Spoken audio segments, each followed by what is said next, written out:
안녕하십니까. 여러분 반갑습니다. 잘 지내셨어요? 네. 오늘은 여러분들하고 유명한 그 마태복음 13장 비유장에 대해서 그 중에서도 가장 중요한 두 개의 쌍둥이 비유를 이 시간 한번 나눠보도록 하겠습니다. 그 본문을 제가 좀 읽어볼게요. 마태복음 13장 44절에서 46 짧은데 이 두 개가 이렇게 묶여 있죠. 천국은 마치 밭에 감추인 보화와 같으니 사람이 이를 발견한 후 숨겨두고 기뻐하여 돌아가서 자기의 소유를 다 팔아 그 밭을 샀느니라. 또 천국은 마치 좋은 진주를 구하는 장사와 같으니 극히 값진 진주 하나를 발견하며 가서 자기 소유를 다 팔아 그 진주를 사느니라. 아주 유명한 본문이죠. 신학자들은 이 두 개를 쌍둥이 비유다 이렇게 표현하기도 합니다. 왜 그런 표현을 할까? 그 이유를 알아보면 이 두 개가 설명은 다른데 담고 있는 내용은 똑같기 때문에 이 비유를 쌍둥이 비유다 이렇게 표현하기도 합니다. 그런데 조금 더 본문을 주의 깊게 들여다보면 이 본문은 결코 같은 내용이 아닙니다. 이제 그 이유에 대해서 설명을 좀 드리도록 하겠습니다. 아마 소장농이었던 것 같아요. 밭은 자기 밭이 아니고 주인이 따로 있었는데 밭을 갈다가 뭘 발견하죠? 보화를 발견해요. 야, 살다가 이런 일 한번 있었으면 좋겠죠. 네. 그 아주 표정들이 갑자기 밝아지는데 보화를 발견하게 돼요. 근데 이 사람이 그 발견한 보화를 숨겨두고 돌아가서 자기 소유를 다 팔아서 그 밭을 샀다라는 아주 짤막한 내용입니다. 우선 이 첫 번째 비유를 좀 풀어 가보도록 하겠습니다. 여기에는 분명 윤리적인 문제가 지금 있어요. 그죠? 그 땅은 누구 땅입니까? 주인 땅이죠. 그럼 당연히 그 안에 숨겨두었던 그 발견된 보화도 누구 것이어야 맞습니까? 주인 것이어야 맞죠. 그럼 돌려줘야 맞는 거 아니에요? 그런데 숨겨두고 돌아가서 자기 소유를 다 팔아 그 밭을 사버립니다. 자, 여기에 이제 우리가 이것을 윤리적인 접근보다는 조금 더 깊은 성경 신학적 관점에서 이 본문을 볼 필요가 있어요. 여러분 이제 그 학개서에 보면 이런 얘기가 있어요.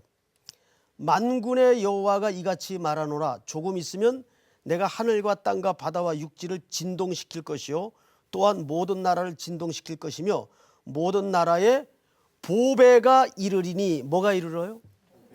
모든 나라에 뭐가 이르러요? 보배가 이르리니 내가 이 성전의 영광이 충만하게 하리라. 만군의 여호와의 말이니라.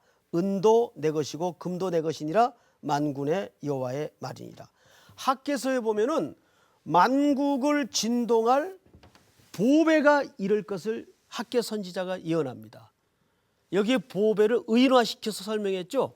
그 당연히 학개 선지자가 설명한 이 이르를 만국을 진동시킬 보배는 누구를 예고하고 설명한 내용일까요? 자연스럽게 예수 그리스도를 예고하고 설명한 내용이에요. 자, 근데 그 보배가 육신의 몸을 입고 이 땅에 왔어요. 자, 어디에 왔어요? 이 땅에 감추어져 있어요. 누가? 예수라는 보배가 이 땅에 오셨어요. 자, 그런데 이거를 베드로 사도가 또 한 군데서 베드로전서 2장에 이런 설명을 해놨어요. 제가 그 부분을 좀 읽어드리겠습니다. 베전 2장 4절서부터 사람에게는 버림받으었으나 하나님께는 택하심을 입은 보배로운 산돌이신 예수께 나아가 너희도 산돌같이 신령한 집으로 세워지고 예수 그리스도로 말미암아 하나님이 기쁘게 받으 신령한 제사를 드릴 거룩한 제사장이 될지라. 그리고 그러므로 7절에 믿는 너희에게는 보배이나, 잘 들으세요. 믿는 여러분들에게는 보배이나 믿지 않는 자들에게는 건축자들의 버린 그 돌이 모퉁이의 머릿돌이 되고 또한 부딪히는 돌과 걸려 넘어지게 하는 바위가 되었다 하였느니라. 이게 무슨 얘기일까요? 이런 얘기죠. 학개 선지자가 예언한 보배가 이 땅에 왔어요. 왔는데 어떤 사람들에게는 보배로 보여지는데 어떤 사람들에게는 건축자들이 집을 짓다가 짜투리기 돌, 버려지는 돌처럼 여겨졌다 그 말이에요. 누가? 예수 그리스도가. 그러면 이건 뭘 얘기할까요? 여러분 혹시 그 아프리카에서 간혹 그 들려오는 뉴스 속에 우리 그런 영화도 본 기억이 있는데, 아프리카 어느 깊은 문명이 닿지 않은 나라에 들어가면 시냇가에 번쩍하는 돌멩이 같은 것들이 가끔 있어요. 근데 그게 사실 뭐예요? 다이아몬드예요. 그런데 문명을 경험하지 못한 사람들에게는 그것이 시냇가에 굴러다니는 돌멩이나 다이아몬드나 의미가 다를까요? 같을까요? 똑같아요. 그런데 문명의 세계를 경험하고 그 다이아몬드의 가치를 아는 사람들은 대번에 한눈에 알아봐요. 그래서 거기에 재산을 투자하고 모든 인생을 투자하게 되죠. 마찬가지예요. 이 말은 무슨 말인가 하면, 예수님께서 이 땅에 오셨으나 어떤 사람들은 그거를 보배로 알아봐요. 저와 여러분들은 하나님의 전적인 은혜와 택하신 은총으로 그 보배를 누구로 알아봐요? 보배이신 예수님으로 알아보는데, 지금 말하자면 세상 밖의 사람들은 건축자들이 집을 짓다가 버린 돌멩이만도 못한 존재로 그분을 이해해요. 맞습니까? 틀립니까? 자, 오늘 밭을 갈다가 보화를 발견한 이 농부의 이야기는 무슨 얘기냐면, 사람들은 그 보배를 보배로 몰라봤다는 얘기예요. 그러나 밭 갈던 농부는 그 밭 속에 발견된 보배를 뭘로 알아봤다는 얘기입니까? 보배로 알아보고 자기 소유를 다 팔아서 그 밭을 산 거예요. 주인에게 돌려주는 이 구차한 과정이 필요 없었어요. 왜? 사람들은 그 보배를 보배로 알지도 못했고 보지도 못했기 때문에, 볼 수도 없었기 때문에. 그래서 이 소장농이 그 밭을 삽니다. 자, 우리는 여기서 한 가지 질문이 생겨요. 그러면 우리는 어떻게 그 보배를 보배로 알아보는 은혜를 입었을까? 여기에 그 다음 비유가 사실상 이유로 등장하는 중요한 그 답이 거기 적혀 있습니다. 몇 절을 보시냐면 45절을 한번 읽어보세요. 우리 한번 같이 읽어볼까요? 시작. 또 천국은 마치 좋은 진주를 구하는 장사와 같으니. 자, 저걸 보세요. 천국은 진주라 그랬습니까? 좋은 진주를 구하는 장사와 같다 그랬습니까? 그렇죠. 여기서 헷갈리면 안 돼요. 천국은 진주가 아니라 진주를 구하는 뭐 같아요? 장사와 같으니. 근데 많은 사람들이, 해석자들이 여기서 헷갈려요. 천국이 진주라는 말이 아니라 천국이 뭐라고요? 진주를 구하고 다니는, 가장 좋은 진주를 찾고 다니는 장사하는 사람과 같다고요. 그래서 그 다음에 읽어보면 또 같이 한번 읽어볼까요? 시작. 극히 값진 진주 하나를 발견하며 가서 자기 소유를 다 팔아 그 진주를 사느니라. 자, 우리는 여기서 이제 정리를 합시다. 그러면 천국은 값진, 가장 좋은 진주를 구하는 장사와 같다면, 이 진주를 구하는 장사는 누구를 가리킬까요? 그렇습니다. 우리를 찾아서 하늘 보좌를 버리시고 멀고 먼 길을 찾아오신, 우리 인생 속에 찾아오신 누구를 가리키냐면 예수 그리스도를 가리켜서 천국은 좋은 진주를 구하는 장사와 같다라고 표현을 하는 겁니다. 그러면 이제 좀 어려움이 생깁니다. 여기서 좋은 진주는 누구를 가리킬까요? 우리를 가리킨다 그러기엔 조금 아직 이렇게 캥기는 게 많고, 솔직히 이분같이 믿음이 좋은 분은 당당하게 우리라 그러고, 이제 큰일 났네. 어느 쪽이 맞을까요? 맞습니다. 바로 여기서 좋은 진주는 누구를 가리키는 거예요? 바로 우리를 가리켜요. 근데 우리가 뭐 아니 내가 내 꼬라지를 봐도 별로 그런 것 같지 않은데, 자, 그런데 비유는 항상 종말론적 관점에서 설명을 하고 있다는 걸 놓쳐서는 안 돼요. 종말론적 관점이라는 게 조금 유식한 말을 써서 미안한데 궁극적으로 되어질 그림을 가지고 설명한 거예요. 그거를 종말론적 관점이라고 그래요. 그러니까 지금 내 꼬라지는 별 신통한 게 없지만 하나님은 성경에 이미 설명할 때 우리에게 완성된 그림을 가지고 설명하는 거예요. 그러니까 여기에서 오늘 46절에 보니까 극히 값진 진주 하나를 발견하며, 이 값진 진주가 누구예요? 바로 우리를 얘기하는 겁니다. 그 발견하자마자 이 장사꾼이 어떤 액션을 취하는가 잘 보세요. 발견함에 가서 자기 소유를 다 팔아 그 진주를 샀다. 뭘 샀다고요? 우리를 샀다고요. 누가? 진주 장수가, 바로 예수님이. 어떻게 샀어요? 자기 소유를 다 팔아. 거기 팔아라는 헬라 말이 무슨 뜻인가 하면 자기를 파멸시켜서, 자기를 부수어뜨려서 그 말이에요. 그러니까 우리가 값진 진주로서 발견된 게 아니라 그분이 우리를 십자가의 구속과 은혜로 구속하셔서 값진 진주로 여겨지고 만들었다고요. 또 그렇게 만들어 갈 거라고요. 아멘. 그러니까 이 두 비유는 비슷한 것 같은데 내용이 같아요, 달라요? 다른 내용이에요. 다른 내용이지만 여기에는 인과관계가 있어요. 이 두 비유 속에는. 정리합니다. 농부가 밭을 갈다가 뭘 발견했어요? 보화를 발견했어요. 그 보화는 누구를 가리켰다고요? 예수를 가리켰어요. 예수. 학개 선지자가 만국의 보배가 이를 것이다. 이르렀는데 사람들이 알아봤어요? 못 알아봤어요? 못 알아봤어요. 그럼 우리는 어떻게 알아봤어요? 우리는 그 진주 장수이신 예수가 멀고 먼 길을 찾아 우리를 구속하여 자기 몸을 버려 값주고 사셔서 우리를 하나님의 아들로 삼으시고 우리를 값진 진주로 여겨서 그 보화를 발견케 하는 눈을 열어준 거라고요. 아멘. 이것을 우리는 은혜라고 얘기합니다. 아멘. 아멘. 여러분, 이 두 비유는 그래서 그런 구원의 상관관계를 갖고 있는 굉장히 중요한 구원에 관한 설명입니다. 이제 어디를 가서도 여러분들이 여러분 혹시 진주가 어떻게 생기는지 아세요? 진주 좋아해요, 안 해요?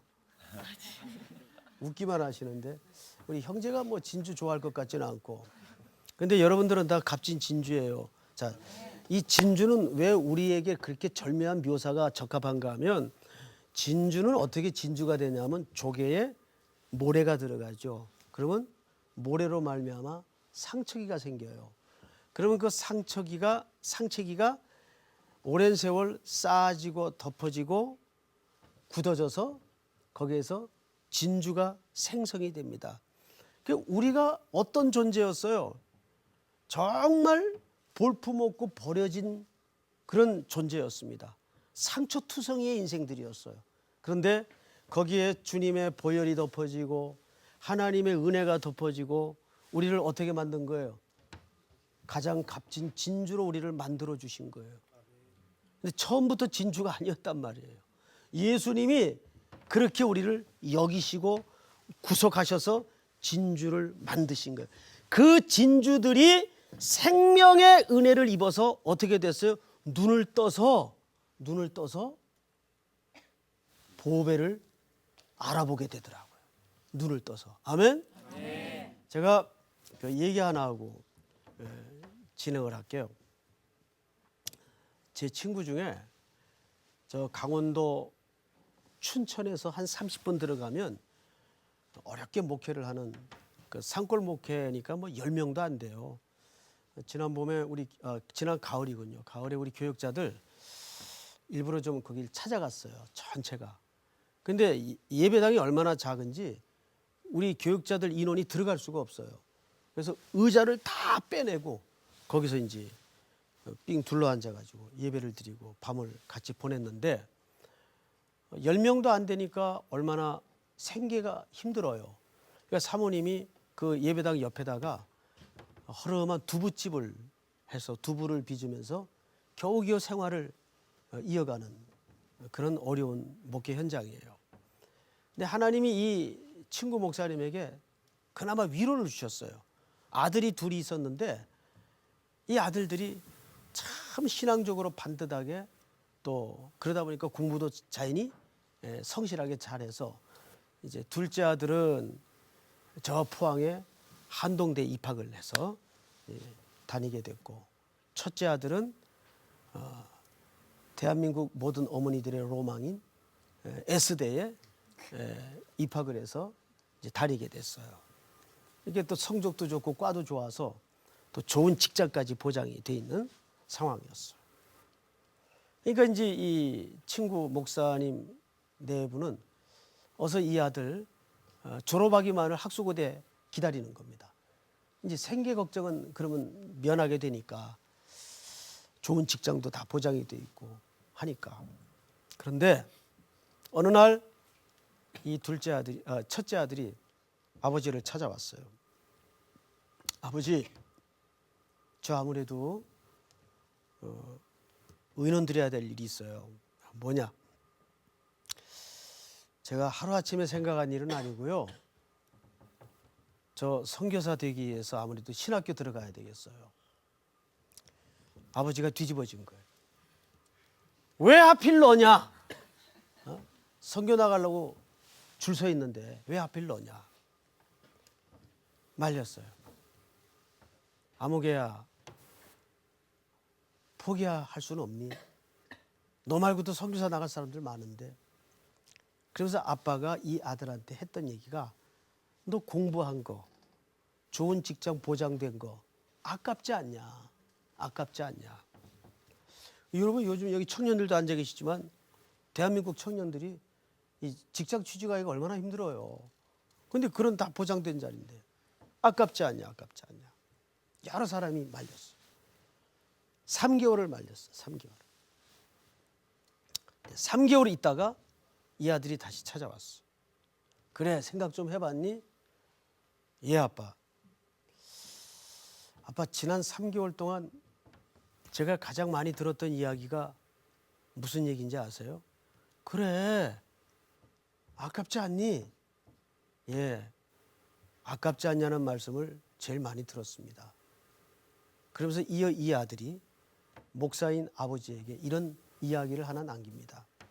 아빠, 그런데요, 진짜 영광을 본 사람은 아까울 게 없어요. 여기 아버지가 무너져요. 진짜 영광을 본 사람은 아까울 게 없어요. 지금 올해 이 아들이 신학교 들어가서 저 열심히 선교사로 준비되고 있어요. 그 농부가 보화를 발견한 순간 어떻게 된 거예요? 자기 소유를 다 팔 수 있었어요. 다 드릴 수 있었어요. 그러니까 우리가 예수를 믿는다는 건 제일 먼저 우리 전인격 속에 뭐가 일어나요? 가치의 변화가 일어나요. 가치의 전이가 벌어집니다. 가치가 달라져요. 그러니까 그 영광을 한번 만나는 사람은 이 땅에 70, 80년 소멸될 것들에 대해서 아둥바둥하지 않아요. 필요해? 가져. 넉넉해집니다. 왜? 영원한 가치를 보았기 때문에. 아멘. 무엇이 영원히 남는 건가를 보았기 때문에 거기에 대해서 아까울 게 없어요. 여러분, 우리가 한 군데만 더 찾읍시다. 여기 진주 장수 했을 때 정말 이 진주가 뭘까를 우리가 한 군데 확인을 좀 하도록 하겠습니다. 계시록 21장을 한번 보세요. 요한계시록 21장 21절을 보세요. 21절 이런 기록이 있습니다. 그 12문은 12진주니 각 문마다 한 개의 진주로 되어 있고 성의 길은 맑은 유리 같은 정금이더라. 12절 우리 한번 같이 읽을까요? 시작. 크고 높은 성곽이 있고 12문이 있는데 문에 12천사가 있고 그 문들 위에 이름을 썼으니 이스라엘 자손 12지파의 이름들이라. 여러분, 천국에 들어갈 완성된 그 12문이 있는데 그 12문이 전부 뭘로 돼 있어요? 진주로 돼 있어요. 근데 그 진주가 한 덩어리로 돼 있어요. 이게 무슨 얘기예요? 바로 저와 여러분들을 설명하는 겁니다. 그러니까 여기서 말하는 진주는 확실히 누굽니까? 바로 우리를 얘기하는 겁니다. 정말 볼품없고 상처투성이의 우리들을 우리 주님이 자기를 팔아서, 자기를 부수고 자기를 파멸시켜서 우리를 값진 진주로 여기고 샀어요. 그러자 우리에게 그 예수의 생명이 들어가고 예수의 생명을 받은 우리들은 남들은 죽었다 깨어나도 볼 수 없는 그 밭에 감추인 보화를 어떻게 하는 거예요? 눈을 떠서 발견하는 거예요. 저는 여기 우리 젊은이들이 많이 와서 드리는 말씀인데, 우리 청년들 밥 세 끼를 위해서 사는 인생 되지 마세요. 밥 세 끼를 먹는 건 중요해요. 저는 그것을 무의미하다고 말하는 것이 아니에요. 그런데 그것은 수단이어야지 밥 세 끼가 여러분들의 달려가는 길에 목적지가 되어서는 안 됩니다. 연봉 매천에 목숨 걸어서도 안 돼요. 하나님, 나에게 공무원 시험을 준비시키든지 임용고시 시험을 준비시키든지 또는 다른 일터에서 일을 하게 하시든지 그 일터가 그 하나님의 모든 영광을 바라보게 하는 하나의 과정이 되고 수단이 돼야지 거기가 여러분 젊은 날의 목적지가 되어서는 결코 안 됩니다. 아멘.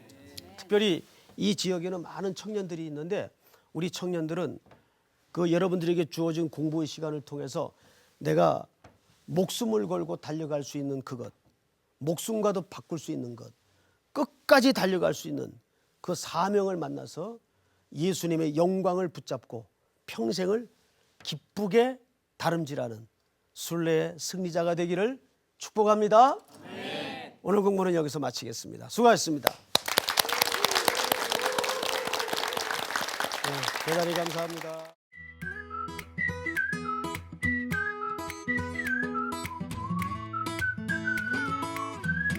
목사님 강의 너무나도 좋았고요. 크게 깨달은 것 중에 하나는 제 인생의 한 부분을 목사님께서 직접 말씀해 주시는 것 같아서 제가 너무나도 큰 은혜와 또 앞으로의 살 길이 정말 주님 앞에 더 나아갈 수 있는 그런 삶이 될 거라는 확신을 가졌습니다.